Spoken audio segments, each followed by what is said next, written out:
ஹல்லேலூயா, ஹல்லேலூயா. மறுபடியும் இந்த நிகழ்ச்சியின் வாயிலாக உங்களை சந்திக்க கிருபை பாராட்டிய என் தேவனை நன்றி நிறைந்த இதயத்தோடு துதிக்கிறேன். ஹல்லேலூயா, ஹல்லேலூயா. இந்த நிகழ்ச்சியை கேட்க பார்க்க அருமையானவர்களே, அவளோடு இருக்கிற உங்களை என் ஆண்டவர் ஆசீர்வதிப்பார். ஒரு சின்ன ஜெபத்தை ஏறெடுத்து நிகழ்ச்சிக்குள்ளே நாம் கடந்து போகலாம். நல்ல பிதாவே, மைமையான கர்த்தாவே, நன்றியோடு துதிக்கிறோம் ஆண்டவரே, நன்றியோடு துதிக்கிறோம் கர்த்தாவே. ஒவ்வொரு வாரமும் அரை மணி நேரம் தேவ பிள்ளைகளோடு அடிமைக்கு நீர் தருகிற பாரத்தை பகிர்ந்து கொள்ள இந்த நல்ல சந்தர்ப்பத்தை அடிமைக்கு தந்தீரே. நன்றியோடு துதிக்கிறேன், நன்றியோடு துதிக்கிறேன். ஆக என் ஆண்டவரே, இந்த நிகழ்ச்சியை பார்க்கிற ஒவ்வொருவருடைய இருதயங்களிலும் தேசத்தின் சூழ்நிலையை ஆண்டவரே பாரப்படுத்தி என் ஆண்டவரே ஒவ்வொரு நாளும் தேசத்திற்காக ஜெபிக்க அவர்களுக்கு நீர் நல்ல உணர்வுகளை கட்டளையிட வேண்டும். நீர் அப்படியே செய்வீர் என்ற அடிமை விசுவாசிக்கிறேன். சென்ற நாட்களிலே தேசத்தின் சூழ்நிலை எங்களுடைய எதிர்பார்ப்புக்கு மேலாக சீரடைந்து கொண்டு வந்தது. இந்த பொல்லாதவனுடைய கிரியைகள் அப்படியே அழிந்து கொண்டு வந்தது. முற்றிலுமாக அழிந்து போகும் என்ற எதிர்பார்ப்போடு இருந்த நிலையிலே இந்த நாட்களிலே தேசத்தின் பல பகுதிகளிலும் மீண்டும் அந்த பொல்லாங்கின் தலை நிமிர்க்க ஆண்டவரே தேவனே, காரணம் என்ன என்று எங்களுக்கு புரியவில்லை. ஆண்டவரே கிருபையாய் இறங்கும். அவனுடைய எல்லா சத்துவங்களும் முற்றிலும் அழிந்து போக வேண்டும். அப்படியே என் ஆண்டவரே, அக்டோபர் மாதத்தை நினைத்து ஒவ்வொருவரும் பயந்து கொண்டிருக்கிறார்கள். மருத்துவர்கள், அப்படியே விஞ்ஞானிகளுடைய அறிக்கைகள் எங்களை பயப்படுத்தி கொண்டிருக்கிறது. ஆக அவர்களுடைய அறிக்கைகளின் படி இந்த தேசத்திலே மூன்றாவது அலை என்று ஒன்று உருவாகி எங்களுடைய தேசத்தை மீண்டும் வேதனைக்குள்ள கொண்டு வரக்கூடாது. ஆண்டவரே கிருபையா இறங்கும். நாங்கள் ஜெபித்துக் கொண்டிருக்கிறோம்.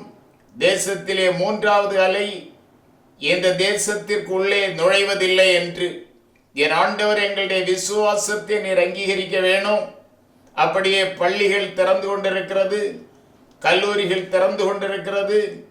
அப்படியே ஆண்டவரே தொழிற்சாலைகள் இயங்கிக் கொண்டிருக்கிறது, வர்த்தக நிறுவனங்கள் செயல்பட்டு கொண்டிருக்கிறது. இந்த சூழ்நிலையிலே இந்த மூன்றாவது அலை என்று ஒன்று உருவாகுமேயானால் அது மிகப்பெரிய பாழ்கடிப்பை இந்த தேசத்திற்குள்ளே கொண்டு வந்துவிடும். என் தேவனே, தேவாதி தேவனே, நல்ல ஆண்டவரே, உன்னுடைய கரத்திலே எங்களை தாழ்மையோடு ஒப்பு கொடுத்து எங்களுடைய தேசத்திற்குள்ளே மூன்றாவது அலை என்று ஒன்று ஆண்டவரே வந்து விடாதபடி கர்த்தர் பாதுகாக்க வேணும். இதற்காக ஜெபிக்கின்ற நல்ல ஜெபாவியை நீர் எங்களுக்கு தர வேணும். அப்படியே தேசத்தை நீர் பாதுகாப்பீர் என்று நாங்கள் விசுவாசிக்கிறோம். தொடர்ந்து ஆண்டவரே இயேசுவே, எங்களுடைய தேசத்தின் பொருளாதார மேம்பாட்டை நீர் கட்டளையிட வேண்டும். மாத்திரமல்ல ஆண்டவரே, விவசாயத்தில் ஒரு புரட்சியை உருவாக்க வேண்டும். அப்படியே தேவாதி தேவன் எல்லா நிலைகளிலும் கர்த்தர் தேசத்தை கண்ணோக்கி பார்த்து ஒரு பொருளாதார விருத்தியை ஆண்டவர் தேசத்திலே கொண்டு வர வேண்டும். தொழில் ரீதியாக ஒரு புரட்சியை நீர் உருவாக்கி தொழில்களை ஆண்டவர் உயிர் பெற செய்ய வேண்டும். நீர் அப்படியே செய்வீர். தேசத்தை கைவிட மாட்டீர், எங்களை ஆசீர்வதிப்பீர் என்று நாங்கள் விசுவாசித்து உம்முடைய சன்னிதானத்தில் எங்களை ஒப்புக் கொடுக்கிறோம். அப்படியே இன்றைக்கு ஒரு சின்ன செய்தியை உம்முடைய பிள்ளைகளுக்கு முன்னாலே வைக்க கிருபை பாராட்டினீரே. அந்த செய்தி உடைய பிள்ளைகளுடைய ஆவிக்குரிய வாழ்க்கைக்கு, ஜெப வாழ்க்கைக்கு பயனுள்ள செய்தியாக மாறட்டும். கர்த்தர் மகிமைப்படும். உம்முடைய கரத்திலே ஒப்புக் கொடுக்கிறேன். இயேசுவின் நாமத்தில் ஜெபிக்கிறேன் பிதாவே. ஆமென், ஆமென். ஹல்லேலூயா, ஹல்லேலூயா, ஹல்லேலூயா. அருமையான தேவ பிள்ளைகளே, சென்ற நாளிலே உத்தமனுடைய குணாதிசயங்கள் என்ன என்பதை 15வது சங்கீதத்தை ஆதாரமாக கொண்டு சில காரியங்களை உங்களோடு நான் பகிர்ந்து கொண்டேன். பலரிடமிருந்து வந்த செய்திகள், அந்த செய்தி எங்களுக்கு பயனுள்ள செய்தியாக அமைந்தது. கர்த்தர் உங்களை ஆசீர்வதிப்பார். தொடர்ந்து இப்படிப்பட்ட செய்திகளை நீங்கள் தர வேண்டும் என்பதாக இருந்தது. என் ஆண்டவருடைய நல்ல நாமம் மகிமைப்படட்டும். அருமையான தேவ பிள்ளைகளே, ஆக இன்றைக்கு நான் என்ன செய்தியை பகிர்ந்து கொள்ள வேண்டும் தேவ பிள்ளைகளுக்கு முன்னாலே என்று நான் ஜெபித்துக் கொண்டிருந்த போது ஆண்டவர் ஜெபத்தை பற்றியே பேச வேண்டும் என்கின்ற பாரத்தை தந்தார். ஆக ஆண்டவர் யாருடைய ஜெபத்திலே பிரியம் கொள்கிறார், யாருடைய ஜெபத்தை கேட்கிறார் என்கின்ற அந்த சிந்தனையை உங்களுடைய உணர்வுகளுக்குள்ளே ஊட்டி, நாமும் அருமையான தேவ பிள்ளைகளே நம்முடைய ஜெபங்களையும் கர்த்தர் அங்கீகரிக்க நம்முடைய வாழ்க்கை எப்படியாக மாற வேண்டும் என்கின்ற சில குறிப்புகளை உங்களுக்கு முன்னாலே வைக்கப் போகிறேன். ஆதாரமாக வாசிப்போம். நீதிமொழிகளின் புஸ்தகம் 15வது அதிகாரம் 8வது வசனம். அடுத்து நீதிமொழிகளின் புஸ்தகம் 15வது அதிகாரம் 29வது வசனம் வாசிக்கிறேன். அருமையானவர்களே, துன்மார்க்கருடைய பலி கர்த்தருக்கு அருவருப்பானது, செம்மையானவர்கள் ஜெபமோ அவருக்கு பிரியம். அடுத்து 29வது வசனம், துன்மார்க்கருக்கு கர்த்தர் தூரமாயிருக்கிறார், நீதிமான்களுடைய ஜெபத்தையோ கேட்கிறார். ஆக இங்கே செம்மையானவர்களுடைய ஜெபத்திலே கர்த்தர் பிரியப்படுகிறார் என்றும், நீதிமான்களுடைய ஜெபத்தை கர்த்தர் கேட்கிறார் என்றும் அருமையானவர்களே இந்த வசனங்கள் கூறுகிறது. பாருங்க, நீதிமான்கள் என்றால் யார்? என் ஆண்டவரால் ரட்சிக்கப்பட்டு அவருடைய இரத்தத்தினாலே கழுவப்பட்டு நீதிமான்கள் ஆக்கப்பட்டவர்கள் நாம். ஆக அருமையான தேவ பிள்ளைகளே, அந்த நீதிமான்களிடத்திலே கர்த்தர் பிரியம் கொள்கிறார். அந்த நீதிமான்களுடைய ஜெபத்திலே கர்த்தர் பிரியம் கொள்கிறார்.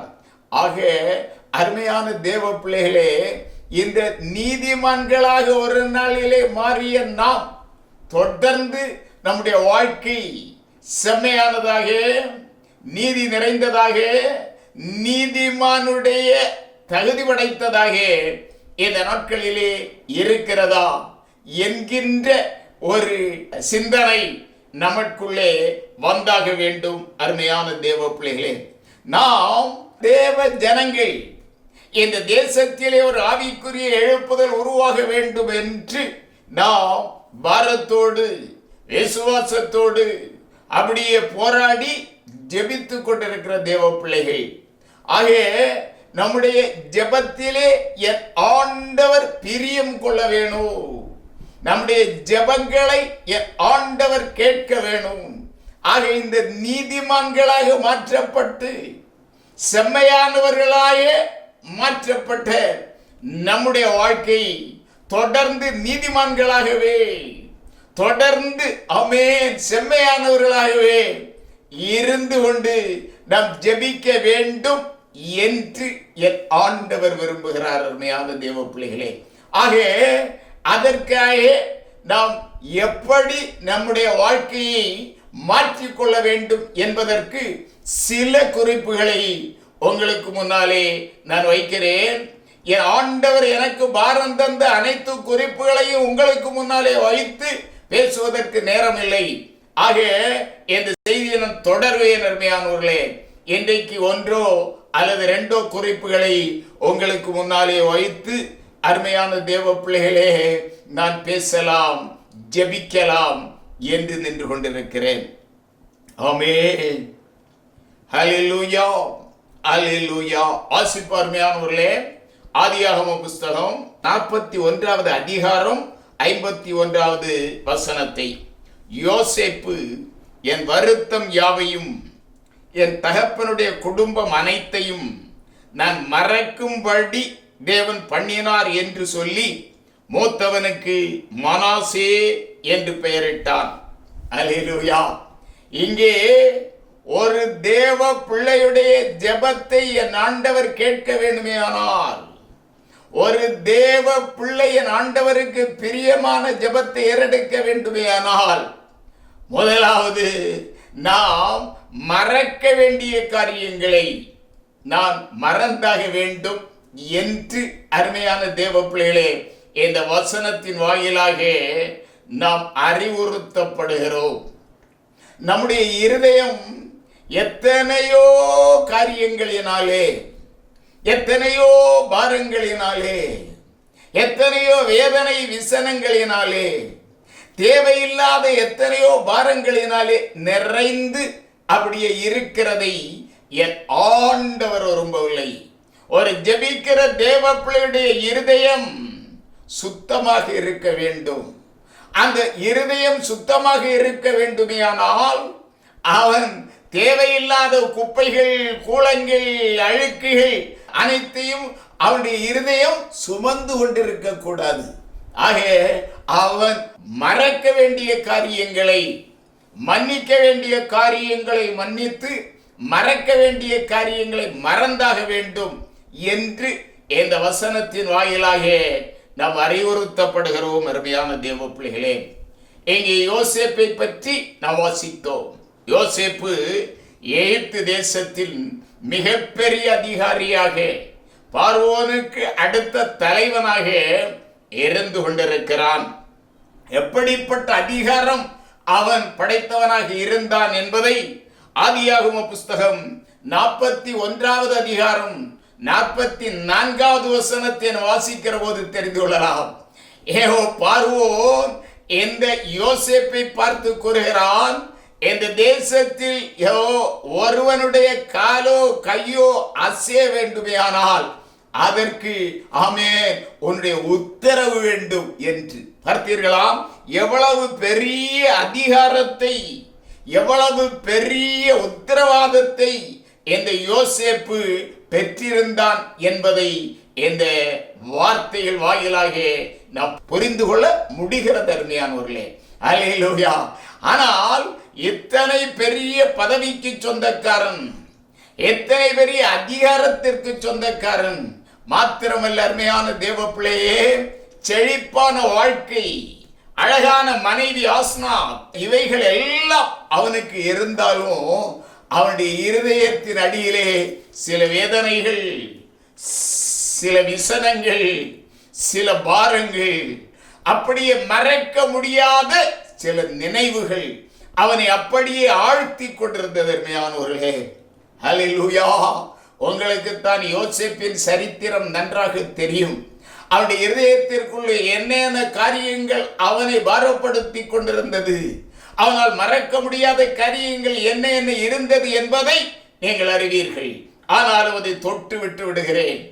ஒரு நாளிலே தகப்பனுக்கு செல்ல பிள்ளையாக பலவர்ண அங்கி தரித்து கொண்டு ஒரு அரசியலம் குமரனை போல அவன் வாழ்ந்தாரே. இந்த நாட்களிலே அந்த நிலை அவனுக்கு இல்லாது, தன்னுடைய தகப்பனை விட்டு பிரிந்து பல ஆண்டுகள் ஆகிவிட்டதே என்கின்ற வேதனை, என்கின்ற மறக்க முடியாத நிகழ்ச்சி அவனுடைய இருதயத்திலே அப்படியே ஒட்டி கொண்டிருந்தது. அடுத்து என்ன அருமையானவர்களே, ஒரு நாளிலே தன்னுடைய தமையன்மார்களிடையே சுகத்தை விசாரிக்க அவர்களுக்காக பண்டம் பலகாரங்களை சுமந்து கொண்டு சென்ற அவனை அப்படியே அந்த தமையன்மார்கள் அருமையானவர்களே அவனுடைய பலவர்ண அங்கியை கிழித்து அப்படியே உரிந்து எடுத்து விட்டு ஆழக்குழி ஒன்றில், படுபாதாளமான பாழ்பட்ட குழி ஒன்றில் அவனை வீசி எறிந்தார்களே. அந்த நிகழ்ச்சியை அவனாலே மறக்க முடியாதிருந்தது. அருமையான தேவ பிள்ளைகளே, மாத்திரமல்ல, இஸ்மவேலருக்கு இந்த யோசேப்பை ஒரு விலை பொருளை விற்பனை செய்வதை போல விற்று போட்டார்களே, இந்த காரியத்தை அவரால் மறக்க முடியவில்லை. அருமையான தேவ பிள்ளைகளே, அடுத்து அவன் போத்திபாரின் வீட்டிலே அடைந்த அந்த அவமானங்கள், அருமையான தேவ பிள்ளையே, அங்கே நடந்த அந்த நிகழ்வுகள், இவைகளை அவனாலே மறக்க முடியவில்லை. மாத்திரமல்ல, அருமையான தேவ பிள்ளையே, குற்றம் எதுவும் செய்யாமல் எந்த அநியாயத்துக்கும் சம்பந்தமில்லாதவனாக வாழ்ந்தும் அவனை குற்றவாளியாக சிறை கோட்டத்திலே பூட்டி போட்டார்களே, என்ற காரியங்களை அவனாலே மறக்க முடியவில்லை. அருமையான தேவ பிள்ளையே, ஆக இத்தனை வேதனை, விசனங்கள், பாரங்கள், துக்கங்கள், அவமானங்கள் அவனுடைய வாழ்க்கையிலே ஏற்பட்ட அந்த காரியங்களை இவனால் மறக்க முடியவில்லை. யார் இப்போது இந்த யோசேப்பு? எகிப்தின் மிகப்பெரிய அதிகாரி, பார்வோனுக்கு அடுத்து மிகப்பெரிய தலைவன், ஆக பெரிய அதிகாரியாக, பெரிய தலைவனாக இருந்து கொண்டிருக்கின்ற இந்த யோசேப்பு அவனுடைய தனிப்பட்ட வாழ்க்கையிலே துயரம் நிறைந்தவனாக, பாரம் நிறைந்தவனாக அவன் வாழ்ந்து கொண்டிருந்தான்.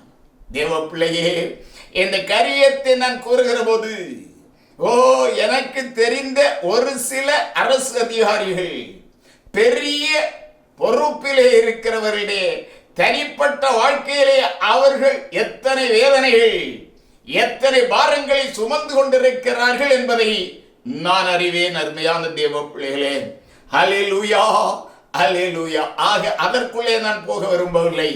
இந்த யோசேப்பு இத்தனை பெரிய பொறுப்பு, இத்தனை பெரிய பதவிக்குள்ளே இருந்த நேரத்திலும் அவருடைய இருதயத்திலே இப்படிப்பட்ட வேதனை இருந்து கொண்டிருந்தது. அவனுடைய வேதனைகளை அவனால் மறக்க முடியாதிருந்தது. ஆக இந்த சூழ்நிலையிலே அவனுடைய அருமையான மனைவி ஆஸ்நாத் அவனுக்கு ஒரு அழகான பிள்ளையை பெற்றெடுத்து இவனுடைய கரத்திலே கொடுக்கிறாள்.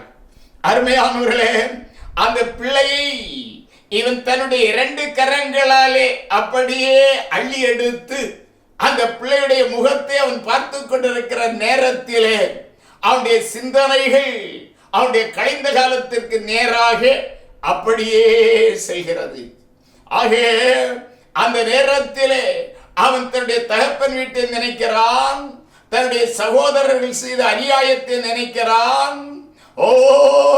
போத்திபாரின் வீட்டிலே அவனடைந்த அந்த நிந்தை, அந்த அவமானத்தை, அந்த பயங்கரமான குற்றத்தை செய்தான் என்கின்ற அந்த பொய்யான குற்றச்சாட்டு, அந்த நிலையை அவன் நினைக்கிறான். அதற்கு பின்னாலே அவனை சிறை கோட்டத்திலே பூட்டி போட்ட நிகழ்ச்சி அவனுடைய கண்களுக்கு முன்னாலே வருகிறது. கையிலே பிள்ளை, மனாசே. அப்படியே அவனுடைய கண்கள் கலங்குகிறது. அருமையானவர்களே, அவனுடைய கண்கள் கலங்குகிற நேரத்தில் அவனுடைய கண்ணில் இருந்து விழுகின்ற அந்த கண்ணீர் துளிகள், இதெல்லாம் வேதத்தில் இல்லை. அருமையானவர்களே, ஆக சகோதரனே, இதெல்லாம் வேதத்தில் எந்த பகுதியில் எழுதியிருக்கிறது என்று கேள்வியை நீங்கள் என்னோடு கேட்க வேண்டாம். என்னுடைய நினைவு இப்படியாக போகிறது, இப்படியாகத்தான் இருந்திருக்க வேண்டும். அப்படியே அவன் கண் கலங்குகிறது. இத்தனை பாடுகள், வேதனைகள், அவமானங்கள், அவன் மறக்க முடியாத அந்த நிகழ்வுகளை அவன் நினைத்து கொண்டிருந்த நேரத்திலே கண் கலங்குகிறது. அப்படியே அந்த கண்களில் இருந்து 2 சொட்டு கண்ணீர், அருமையான தேவ பிள்ளையே, கையிலே அணைத்து வைத்திருக்கிற பச்சிளம் பிள்ளையினுடைய கன்னக்கதுப்புகளிலே விழுகிறது. பிள்ளை வீரிட்டுக்கு கதறுகிறது. அப்படியாக தன் நிலை அடைகிறான். அந்த நேரத்தில் தன்னுடைய அருமையான பிள்ளையை அணைத்து வைத்துக் கொண்டு இந்த வார்த்தைகளை அவன் கூறுகிறான். அருமையான தேவ பிள்ளைகளே, எப்படி? என் வருத்தம் யாவையும், என் தகப்பனுடைய குடும்பம் அனைத்தையும் தேவன் மறக்கும்படி செய்தார் என்று அருமையான தேவ பிள்ளையே, அந்த பிள்ளைக்கு மனாசே என்று பெயர் வைக்கிறார். அருமையான தேவ பிள்ளையே, இந்த நேரத்திலே உங்களுக்கு அடியேன் கூறுகிற வார்த்தைகள், நம்முடைய வாழ்க்கை பாடு நிறைந்ததாக, நம்முடைய கழிந்த காலம் நிந்தை நிறைந்ததாக, செய்யாத குற்றங்களுக்கு தண்டனை அனுபவித்தவர்களாக இருந்து கொண்டிருந்த அந்த காரியங்களை நாம் ஆசீர்வதிக்கப்பட்டு நாம் தேவ பிள்ளைகளாய் மாறி ஆண்டவரோடு ஐக்கியம் கொண்டு அப்பா பிதாவே என்று அழைக்கின்ற புத்திர சுவிகாரத்தின் ஆவியை பெற்று என் ஆண்டவருடைய பிள்ளைகளாய் மகிழ்ச்சியாக வாழ்ந்து கொண்டிருக்கிற இந்த நாட்களிலே அருமையான தேவ பிள்ளைகளே, மாத்திரமல்ல பலருக்கும் நாம் பயன்பட்டு கொண்டு வருகிற பாத்திரங்களாக இருக்கிற இந்த நாட்களிலே பலருக்கு முன்னாலே தேசத்திற்கு முன்னாலே நாம் ஒரு கனத்திற்குரிய பாத்திரமாக கர்த்தர் நம்மை மாற்றி வைத்திருக்கிற இந்த நேரத்திலே தேவையில்லாத அந்த பாரங்கள், தேவையில்லாத அந்த விசனமான நிகழ்வுகளை நாம் நினைத்து கொண்டு நம்முடைய இருதயத்தை கரைபடுத்திக் கொண்டிருப்பதை என் ஆண்டவர் விரும்பவில்லை. ஆக இங்கே யோசேப்பு சொன்னானே, என் வருத்தம் யாவையும் என்னுடைய தகப்பன் குடும்பத்தையும் நான் மறக்கிறேன் என்று மகிழ்ச்சியோடு தன்னுடைய மகனை பார்த்து, என் ஆண்டவர் எனக்கு ஒரு வாரிசை தந்தார், இத்தனை பெரிய பதவி பட்டம், ஆமென், அருமையான செழிப்பான வாழ்க்கை எல்லாம் இருந்தாலும் ஆண்டவர் எனக்கென்று ஒரு வாரிசை தந்தாரே என்று அவன் சொல்ல முடியாத அந்த சந்தோஷத்தினால் நிறைகிறான். அவனுடைய இருதயத்திலே இருந்த வருத்தங்கள் அப்படியே அனைத்தையும் அவன் அங்கே மறந்து போகிறான். தேவ பிள்ளையே, தேவ பிள்ளையே, ஜெபிக்கிற தேவ பிள்ளையே, இந்த தேசத்திலே ஒரு எழுப்புதல் உருவாக வேண்டும் என்ற பாரத்தோடு கண்ணீரோடு ஜெபிக்கிற தேவ பிள்ளையே, உன்னுடைய இருதயத்திற்குள்ளே தேவையில்லாத காரியங்கள், ஒருவேளை இந்த காரியங்களை நீ மன்னித்திருக்கலாம், ஆனால் உன்னால் மறக்க முடியாமல் அந்த காரியங்களோடு நீ சில நேரங்களிலே அப்படியே சிந்தனையை விட்டு குழம்பி போகிறாயே. என் ஆண்டவர் கூறுகிறார், தேவ பிள்ளையே, இன்றைக்கு ஆமென், உன்னுடைய இருதயத்தில் இருந்து அந்த நினைவுகளை, அந்த சிந்தனைகளை நீ தூக்கி எறிய வேண்டும். அப்படியானால் தான் உன் இருதய உண்மையான மகிழ்வோடு ஆண்டவருடைய சன்னிதானத்திலே விண்ணப்பங்களை பண்ண முடியும். உன்னை என் ஆண்டவர் பயன்படுத்த முடியும். உன்னை என் ஆண்டவர் உன்னாலே இந்த தேசத்தில் ஒரு எழுப்புதலை கொண்டு வர முடியும் என்று இந்த காரியத்தின் வாயிலாக, இந்த வசனங்கள் வாயிலாக என் ஆண்டவர் உன்னோடு பேசுகிறார். ஹல்லேலூயா, ஹல்லேலூயா, ஹல்லேலூயா. அடுத்து வாசிப்போம். அருமையான தேவ பிள்ளைகளே, 1 ராஜாக்களுடைய புஸ்தகம் 18வது அதிகாரம் 30 முதல் 32 வரையிலும் உள்ள அந்த வார்த்தைகளை, வசனங்களை நான் வாசிக்கிறேன். அப்பொழுது எலியா சகல ஜனங்களையும் நோக்கி, என் கிட்டே வாருங்கள் என்றான். சகல ஜனங்களும் அவன் கிட்டே வந்தபோது தகர்க்கப்பட்ட கர்த்தருடைய பலிபீடத்தை அவர் செப்பனிட்டு, உனக்கு இஸ்ரவேல் என்னும் பெயர் இருப்பதாக என்று சொல்லி, கர்த்தருடைய வார்த்தையை பெற்ற யாக்கோபுடைய குமாரரால் உண்டான கோத்திரங்களுடைய இலக்கத்தின்படியே 12 கற்களை எடுத்து அந்த கற்களால் கர்த்தருடைய நாமத்திற்கென்று ஒரு பலிபீடத்தை கட்டி, பலிபீடத்தை சுற்றிலும் தானியம் வளர்க்கிற 2 படி விதைக்கத்தக்க இடமான ஒரு வாய்க்காலை உண்டாக்கி விறகுகளை அடுக்கி ஒரு காளையை சந்து சந்தாக துண்டித்து விறகுகளின் மேல் வைத்தான். அருமையானவர்களே, எலியா எப்படியாக பலி செலுத்தினான் என்கின்ற காரியத்தை நான் வாசித்தோம். அருமையானவர்களே, ஹல்லேலூயா, ஹல்லேலூயா, ஹல்லேலூயா. இப்போ அந்த நிகழ்ச்சிகளுக்குள்ள எல்லாம் நான் போகல, போன ரொம்ப நேரம் ஆகும். எலியா பலி செலுத்த அப்படியே எழும்பி வருகிறான். எலியா பலி செலுத்த எழும்பி வருகிற போது அவன் அந்த பலிபீடத்தண்டையிலே வருகிற போது அந்த பலிபீடம் உடைந்து நொறுங்கி கிடக்கிறதை காண்கிறான்.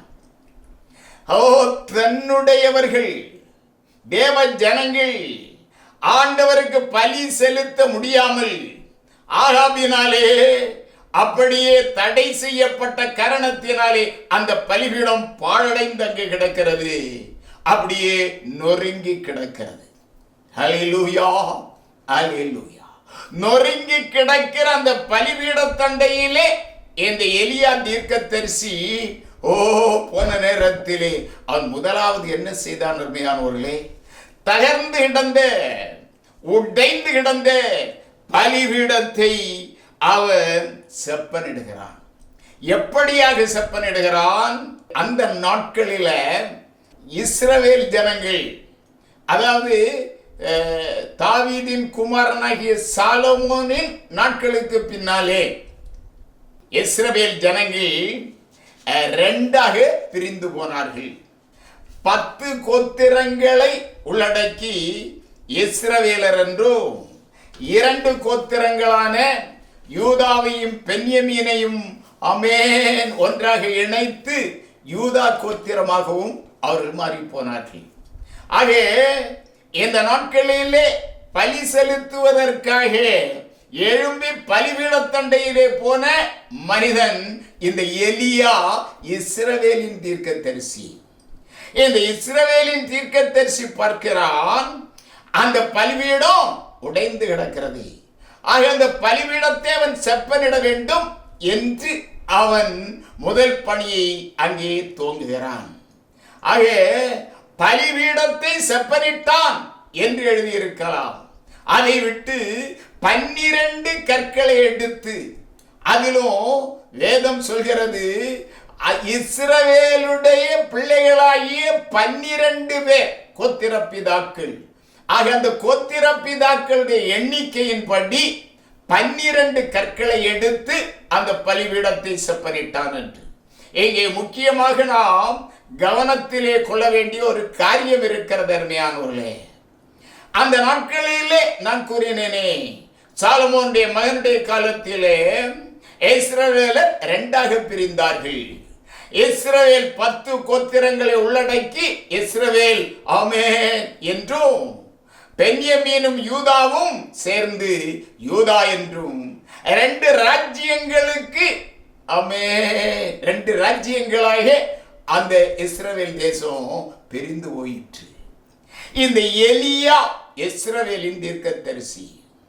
எலியா ஆண்டவருக்கு பலி செலுத்துவதற்காக அந்த பலிபீடத்தண்டையிலே போயிருந்த அந்த நாட்களிலே இஸ்ரவேலுக்கும் யூதாவுக்கும் ஓயாமல் யுத்தம் நடைபெற்றுக் கொண்டிருந்த நேரம். ஆகவே இஸ்ரவேல் யூதாவை அப்படியே மேற்கொள்ள வேண்டும் என்றும், யூதா இஸ்ரவேலை மேற்கொள்ள வேண்டும் என்று ஓயாமல் சண்டையிட்டுக் கொண்டிருந்த அந்த நாட்கள். இஸ்ரவேலுக்கு யூதன் எதிரி, யூதனுக்கு இஸ்ரவேலன் எதிரி என்கின்ற நிலை இருந்த அந்த நாட்கள். ஆகவே இப்பொழுது எலியா என்கின்ற இஸ்ரவேலின் தீர்க்கதரிசி பலிபீடத்தை செப்பனிட போகிறார். ஆக அவன் என்ன செய்திருக்க வேண்டும்? இவனுடைய கோத்திரத்தின் பிதாக்களுடைய எண்ணிக்கையின் படி 10 கற்களை எடுத்திருக்க வேண்டும். ஆனால் அவன் என்ன செய்தான்? 12 கற்களை எடுத்தான். இஸ்ரவேலின் புத்திரர் அனைவரையும் ஆமென் அவன் நினைத்தான் என்று பொருள். தன்னுடைய விரோதத்தை மறந்தான் என்று பொருள். தன்னுடைய சகோதரனை நினைத்தான் என்று பொருள். தன்னுடைய சகோதரனை தன்னோடு இணைத்தான் என்று பொருள். அருமையான தேவ பிள்ளைகளே, பலிபீடம் எப்படி தகர்ந்து கிடந்தது? விரோதத்தினாலே தகர்ந்து கிடந்தது. ஆக அந்த விரோதத்தை அவன் மறந்தான். நான் ஜீவனுள்ள தேவனுக்கு பலி செலுத்த போகிறேன். இஸ்ரவேலிலே மெய்யான தேவன் ஒருவர் உண்டு என்பதை நிரூபித்து காட்டுவதற்காக இந்த பலியை நிறைவேற்ற போகிறேன். இந்த நேரத்திலே என்னுடைய தனிப்பட்ட விரோதங்கள், என்னுடைய உடன்பிறப்புகளை நான் விரோதிக்கிற அந்த நிலையிலே நான் இருந்தால் என்னுடைய பலியை என் ஆண்டவர் அங்கீகரிக்க மாட்டார். ஆக என்னுடைய சகோதரர்களை நான் நினைக்கிறேன், அவர்களுடைய விரோதத்தை நான் மறக்கிறேன், அவர்களை என்னோடு இணைக்கிறேன் என்று 12 கற்களை எடுத்தான். அருமையான தேவ பிள்ளையே, அல்லேலூயா, அல்லேலூயா, அல்லேலூயா. அருமையான தேவ பிள்ளைகளே, இந்த எலியா தீர்க்கதரிசி ஆண்டவருக்கு பலி செலுத்தினான். ஆண்டவர் அவனுடைய பலியை அங்கீகரித்து வானத்திலிருந்து அக்கினியாக இறங்கி வந்தார். சமஸ்த இஸ்ரவேல் ஜனங்களும் முகங்குப்புற விழுந்து இஸ்ரவேலின் தேவனாகிய கர்த்தரே தேவன் என்று ஆர்ப்பரித்தார்கள். மாத்திரமல்ல, ஆண்டவருக்கு எதிரானவர்களை வெட்டி வீழ்த்தினான் இந்த எலியா என்று நாம் அருமையான தேவ பிள்ளைகளே பெருமை பாராட்டுகிறோம். இந்த எலியாவின் ஜெபத்தை குறித்து நாம் இவைகளை ஆமென் சொல்லி எப்படியாக எலியா ஜெபித்தான், எப்படியாக ஆண்டவர் பெரிய காரியங்களை செய்தார் என்று அருமையான தேவ பிள்ளையை இதை சொல்லி விட்டு விடுகிறோம். வானத்தில் இருந்து அக்கினியை இறக்க, சமஸ்த இஸ்ரவேல் ஜனங்களை ஒன்றாக இணைக்க, வீண்டு போன இஸ்ரவேல் ஜனங்களை மீண்டும் என் ஆண்டவருக்கு நேராக திருப்ப, தேசத்திலே மகாபரிய எழுப்புதலை உருவாக்க அவன் பலிபீடத்தை செப்பனிட்ட நேரத்திலே 10 கற்களை எடுக்காமல் 12 கற்களை எடுத்தான்.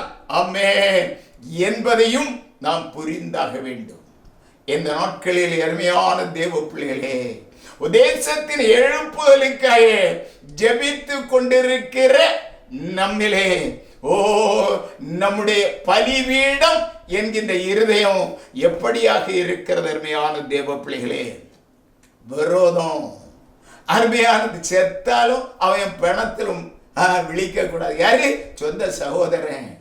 அருமையான தேவ பிள்ளையே, பெற்ற தாய் எக்கேடு கெட்டு போனால் எனக்கு என்ன?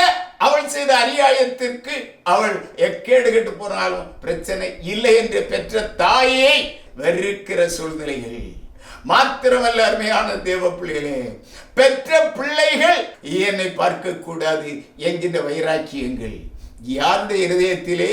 ஜெபிக்கிறவர்களுடைய இருதயத்திலே, ஜெப வீரர்கள் என்று பெயரெடுத்தவர்களுடைய இருதயங்களிலே, ஜெபத்தினாலே இந்த தேசத்தை அசைத்துக் கொண்டிருக்கிற தேவ பிள்ளைகள் என்று சொல்கிறவர்களுடைய இருதயத்திலே, அருமையான தேவ பிள்ளைகளே, இப்படிப்பட்ட வைராக்கியங்கள், விட்டு கொடுக்க முடியாத தன்மைகள், சொந்த சகோதரனை நேசிக்க முடியாத அந்த காரியங்கள் அருமையான தேவ பிள்ளைகளை நிறைந்திருக்கிறது. இந்த வைராக்கியமும் இந்த மன்னிக்காத தன்மையும் ஆமென் அவர்களை ஒன்றாக இணைக்காத தன்மையும் நிறைந்திருக்கிற இந்த நாட்களிலே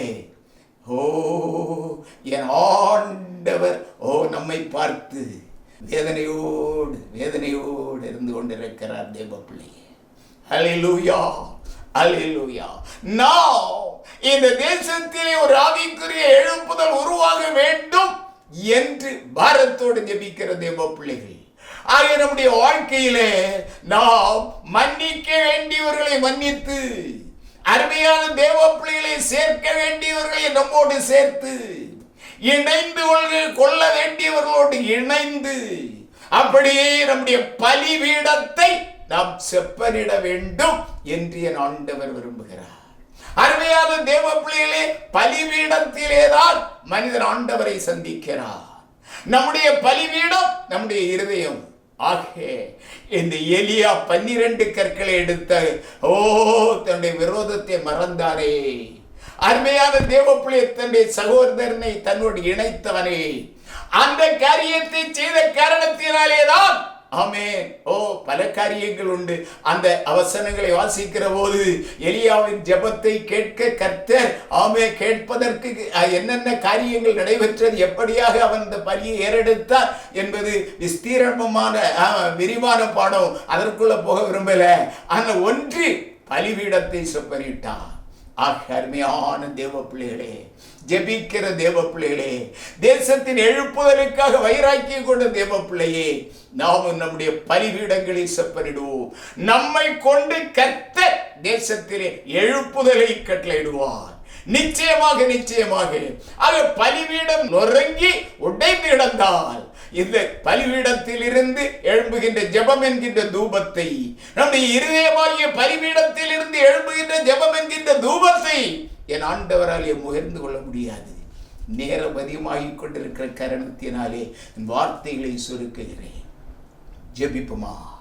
நல்ல பிதாவே, மைமையான கர்த்தாவே, இந்த வார்த்தைகளுக்காக ஆண்டவரே, நீர் தந்த இந்த உணர்வுக்காக ஸ்தோத்திரம் ஆண்டவரே. இந்த காரியங்களை உடைய பிள்ளைகள் செய்யட்டும். இந்த தேசத்திலே இவர்களை நீர் பயன்படுத்தும். நீர் எங்களை பயன்படுத்தும். என்னுடைய இருதயங்கள் உம்மை சந்திக்கிற இடமாக மாறட்டும். உம்மை சந்திக்கிற பலிபீடமாக மாறட்டும். என்னுடைய இருதயங்கள் நீர் சந்திக்க முடியாமல் குப்பை கூளங்கள் அழுக்குகளால் நிறைந்திருப்பதை ஆண்டவரே தேவரே அப்புறப்படுத்தி அவைகளெல்லாம் மறந்து ஆண்டவரே மன்னிக்க வேண்டியவர்களை மன்னித்து சேர்க்க வேண்டியவர்களோடு சேர்ந்து இணைந்து என் ஆண்டவருக்கு நேராய் தேவரே நாங்கள் ஜெபிக்கிற போது கர்த்தர் தேசத்தில் ஒரு எழுப்புதலை தருவீர் என்று விசுவாசிக்கிறோம். கர்த்தர் இந்த வார்த்தைகளால் மகிமைப்பட்டபடியால் உம்மை துதிக்கிறேன். இயேசுவின் நாமத்தில் ஜெபிக்கிறேன் பிதாவே. ஆமென், ஆமென்.